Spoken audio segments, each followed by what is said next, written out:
Miss Chandra Howard. How are you doing today, ma'am? I am doing well. Well, thank you so much. How are you? I'm doing well. I'm doing well.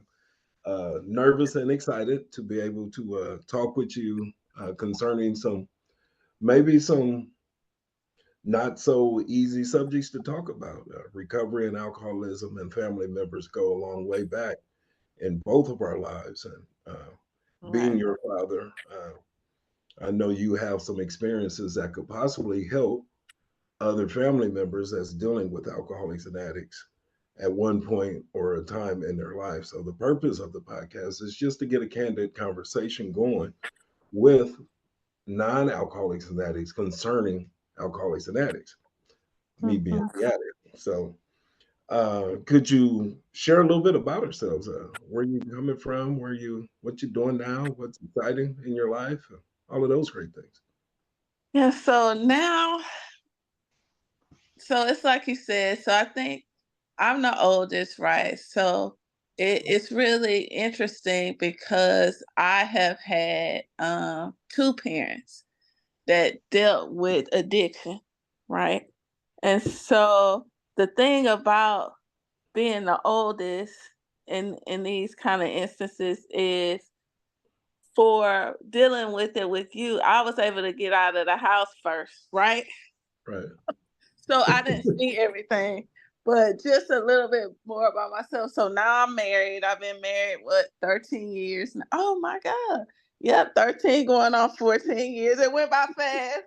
Um, what else about me? I am a data manager. I have a degree in accounting. So I've been working in oil and gas for 20 some odd years now, a long time, huh? Yeah, So that's a little bit about me. And I'm probably, if you ask my family about me, they'll probably say I'm probably very independent.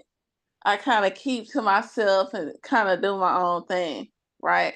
If you ask them. awesome. Yep.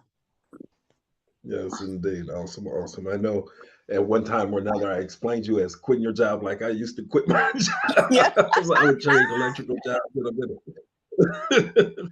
I said if she got one thing, she definitely got that from me. That she if these folks ain't treating her right, she moving on and Yeah. getting I, something going. I have gotten better with that over the years, to where I don't just jump because what I realize is the grass is not always greener, right? Yes, And sometimes there are issues that you have to deal with within yourself. And sometimes, you just have to realize that and put the work in. Because absolutely. you can move to another job, but you taking you. But So, excellent lead up into why we're here. You know, the grass yeah, always seems greener on the other side, but you have to mow it too, is what I always say. So go yeah, ahead. yeah, no, no. So I've been at this job 13, yeah, 13 years, right? Because Seth and I'll be married 14 in May. So I've been at this job. This April coming will be 13 years. Yeah. Wow. So this is the longest job I have had since I have been out of college. Well, I do understand though. You stayed in uh, the same area, finances. As I stayed Yeah. electrician, I changed a lot of jobs, but you stayed in the same. Yeah. I stayed in finance. Right. I can't think of yeah. And I won't. I wanted to say curriculum, but the same career, same career, Yeah. definitely. All right. Well, I'm excited to have you here. I appreciate you taking the time out of your busy day. Again, just briefly, this podcast is more concerned in going towards family members dealing with alcoholics and addicts, and you know, how could you kind of help share some of your experiences? First off, with me as the alcoholic addict and a parent, and Mhm. or some suggestions. So I have about 5 questions. Some of them will probably overrun each other, but Okay. one of the first ones is, can you share your perspective on my journey towards sobriety and how it has impacted our relationships? Now I understand that uh, I had your mom and I married, and you were able to get out of the house, as you graduated, and then fast forward, I got some sobriety and ended up relapsing not too long ago, and finally made it back into the room. So, any aspect or any area of that area that you can say how it impacted. I guess why I read that again is that I know we've had a long journey. And so Right. anywhere in there that you can discuss Yeah. something about. Yeah. So I think the way I look at it, I say it kind of like up and down, right? Because once you going through the different efforts or the different times of you getting sober and watching that, it's like even though I might have been, I think I was off at college maybe when it got really bad, right? And so I would hear things, maybe not see things firsthand, but I would hear about them. But when you would get sober, it's like, yeah, you excited. You think you have reached it.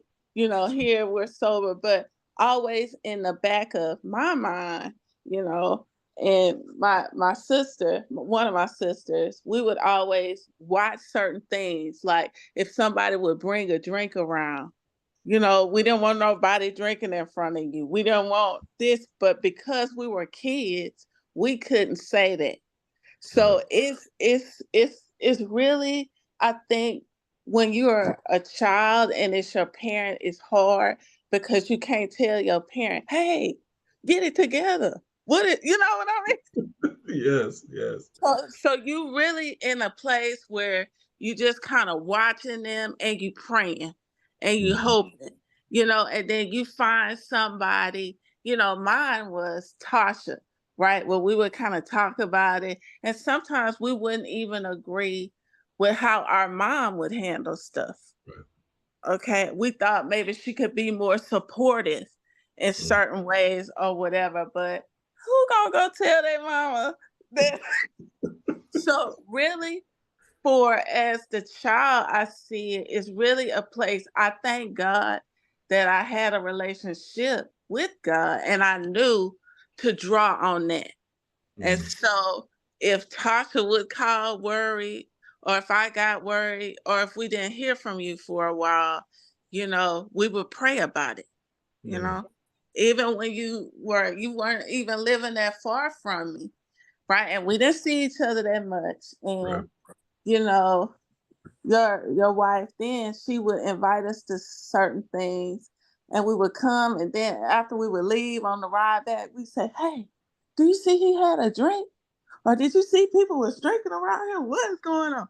And so then we would talk to each other and say, look, all we can do is pray about it, you know? And so we Mhm. would pray, we would say scriptures and things like that. And so I can say it's really a blessing to see where you are now because I always felt like you weren't really dealing with whatever the root was that was causing you to cope with addiction, to go to addiction as a coping mechanism, Right. right? I would be like, oh, I just feel like, he not speaking up for himself, or so you just really, I think it's you be there for that person. I think I used to always, or I would say sometimes, well, I'm praying for you, Right. when we would talk or stuff like that, and I really, really was, but now, this last time with the sobriety, it's been a blessing because I see it's like a healing. I kind of almost see you going through like a reflection, a Mhm. healing, and like a restoration thing. Right. Because before, when you would get sober, we didn't talk about it, Mhm. and so now it's like you will talk to us about it, or like even when we went to Ohio, you was telling us stuff that happened in your childhood that affected you, that caused pain, Yeah. and things that you saw, the examples that you saw that may have got you on that path. Right. So I'm like, oh, it's exciting to me because I really feel like you are dealing with those things in the sobriety this time.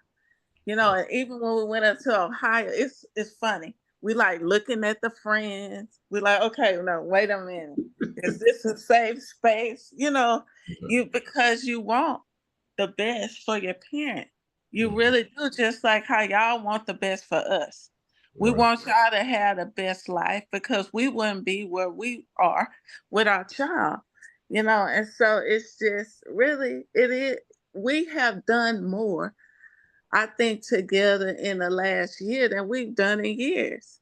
Yeah. Because even when we were up to, I can't remember any time that all of us, India, Laser, Tasha, me, and you went and did something. Right. So it's a blessing, and then we kind of laugh because now we get all these texts, right? So we didn't used to hear from you for like periods of time, even in the same city. Yeah. So we hear from you more now, and I can tell that you're happy Mhm. because like you'll send stuff for your apartment. I'm like, you decorated that? You sending meals that you cook? You know, I'm just like, see, that's it. Living your best life. And that's what you want for people that you care about and you love. You want them to reach their full potential and you want them to live their best life. And I really feel like that's the path that you're on now. Wow. That is awesome. That covered quite a bit all of the questions there when you just dropped the mic. I appreciate the candor and the excitement. Hearing it in your voice and seeing the difference, I can tell you that uh, your prayers have definitely worked. And I was reflecting with a friend of mine just earlier today, which happens to love to cook and feed me, but I cooked dinner today. But anyway, that's a whole nother story. Yes, we Oh, know we like to eat in this family. your dad has so many but I eats that. That's my phrase. I took it from someone else. But anyway, um, now that I lost my whole train of thought. Uh, the journey that I'm on now, and it was back to your prayers and wanting to see the best for your kids and your kids wanting to see the best for their parents. This time has been a little different, and one of the things was getting in touch with some of those childhood issues that I had as me starting to drink at an early age due to certain. I was just inappropriately touched, and I followed that feeling and didn't know what that feeling was for a long time, and so I pursued that any way I possibly could, and even to the point. And I have a video out there that talks about it, even to the point where I was nurturing it and trying to keep that from everybody.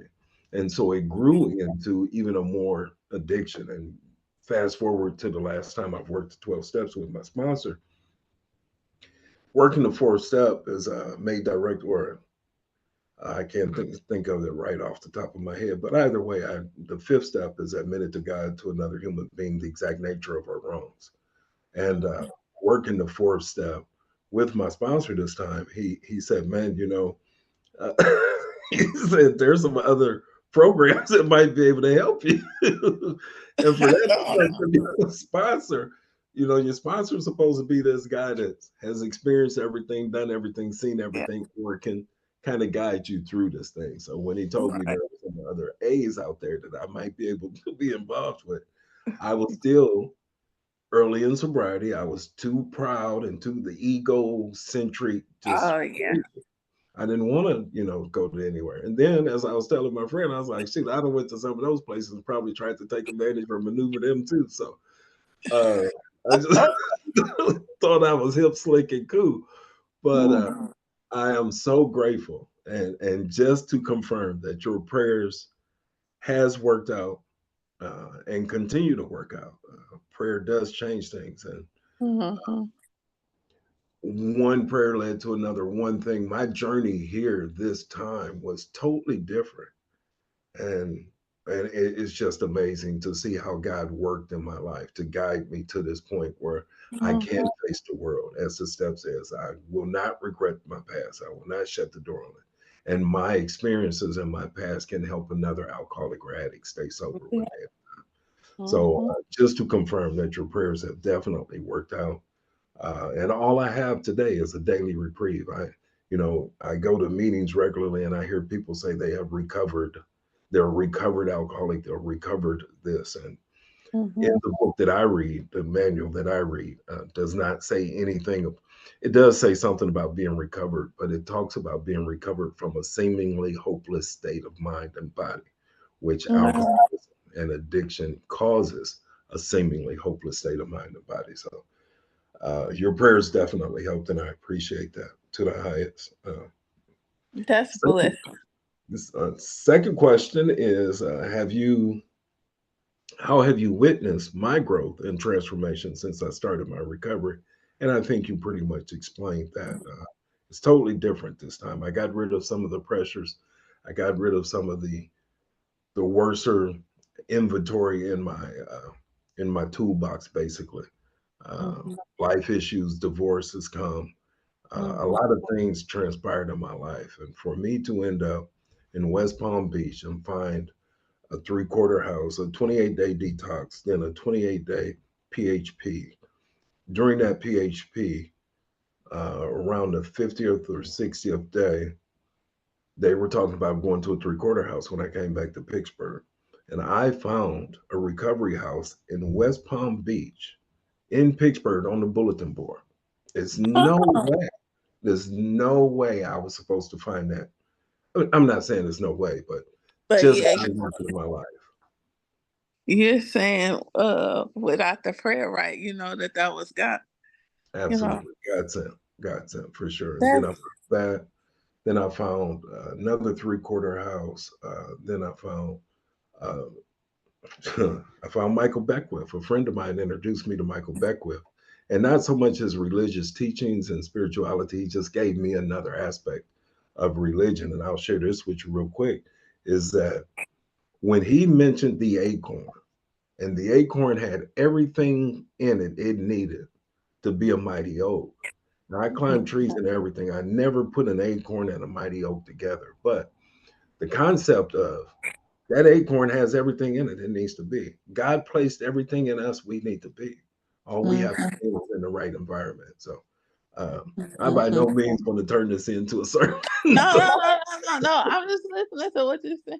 You know, Right. it's it it's true though. You know, and see, that's one of the biggest things I see now with you in this recovery is you're trying to help other people from where you are, and what you went through and experiences you did, before.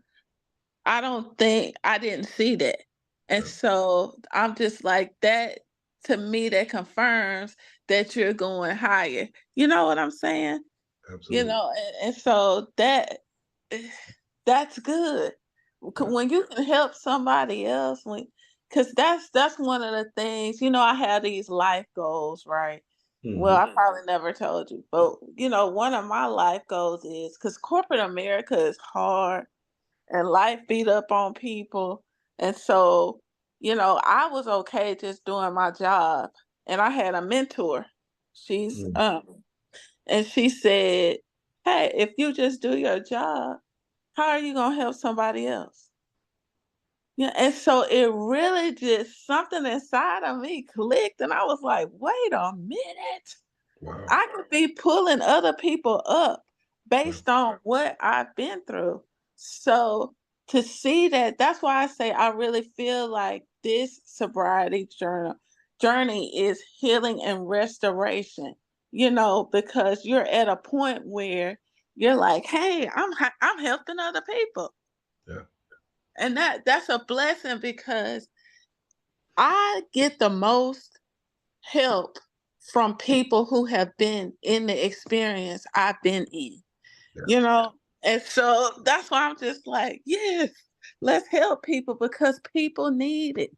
It's Yeah. all different type of addictions and struggles. The world is crazy right now. Actually, I could argue with you. It's just as much good in the world as it is bad. Yes, the Well, world is yeah. bad, but Yeah, no, no, no. I'm not saying it's not good, but I'm just if you look at the TV and the stuff and the depression and anxiety and or whatever, I think what I'm saying is people need to see that light. Yes. in other people when they down and they don't know, are they feeling hopeless? Right. Yes, indeed. You're absolutely right. So I am just excited. The next question, moving on. Have you witnessed or growth? I think you answered that. The third question, and one of the ones that I feel most important for this interview, is helping other people. As I coined the phrase "help a mofo," and we'll talk about that in a little bit. But what advice would you give to other family members or friends who are supporting someone going through addiction or recovery? I think the advice that I would give people is I had to learn that, it's a disease. I had to learn that. And the reason why I say that is because you just sometimes you don't understand how come people just can't snap out of something. You know what I'm saying? And the disease part of it, I'm just saying it has to be treated. It has to have a way to heal. Mhm. Right there. It's some people, I've heard people say they instantaneously, get healed from addiction. I'm just saying for the people that's going through it, you have to realize that that person has to come to the realization of what they're doing to themselves. Yes. You can try to help them, you can offer um different places for them to go to get help or whatever. You could do everything you can, but just realize that once you do that, you have to let go. And then that's the hard part. And you just have to pray and believe for the best Wow. because you can't live for the person, and it's really hard, especially people out there, if you are a son or a daughter, it's hard for us, in my opinion, because you cannot that's your parent. It's an honor and it's a respect there, Mhm. and you can't just say to them, why can't you just, it's hard. That's a hard dynamic to try to Yeah. go through something like that with. So it really is do the best that you can for them, as far as offering the help, finding different places for them to go. But you have to realize it's their decision, Mhm. it's their choice. They have to make it, and all you could do is pray for them and believe for the best and be there for them, within reason. Absolutely. Yeah. Don't let them run you over because we Yeah, will you manipulate. can't have them, where y'all all destitute. That's not gonna help nobody. Yeah. Alcoholics and addicts are the masters at manipulating and doing things. So we realize that, and we use our skills to sometimes the betterment and sometimes the detriment of ourselves. So I appreciate that. The next question, I do want to share something. I went to a convention, the Steel City Woodstock convention yesterday, and the 6 and 7 step a guy was talking about, and this is where you ask God to remove some of your character defects and stuff. And he was saying, he gave an example of a person with peanut allergies. When he realized he might go to the ER the first time, hey, you got a peanut allergy. When he shows up to a restaurant or not, he's questioning and asking, hey, has there been a peanut anywhere in this block? And they're like, he doesn't go back, even though the Right. peanut. But an alcoholic or an addict will go right back to the same spot. The doctor done told you you got this issue. You Mhm, know it's interest. You know you're allergic to alcohol. You go back to drinking alcohol. And mhm. it just made the light come on with me. I don't know what it is about peanuts and acorns and trees and all that Yeah. stuff. I just related to it quite well. So the fourth question, what challenges did you face in understanding and supporting my recovery and how did you overcome them? Which I think you shared a little bit on that. And then the fifth question, can you share a specific moment or memory that stands out to you, highlighting the positive changes in the life, in my life, or going through sobriety and stuff. And I believe you pretty much touched on all of those. So Yeah. if, go ahead. I I think, The positive is like the different things that we've been able to do. Like our little trip that we had to Ohio, like we literally had the best time. Right? We had a really good time up there. And then it was like I remember they had another event after your birthday party, right? And so we were like, well, we just kind of want to go to the movie, blah, blah, blah.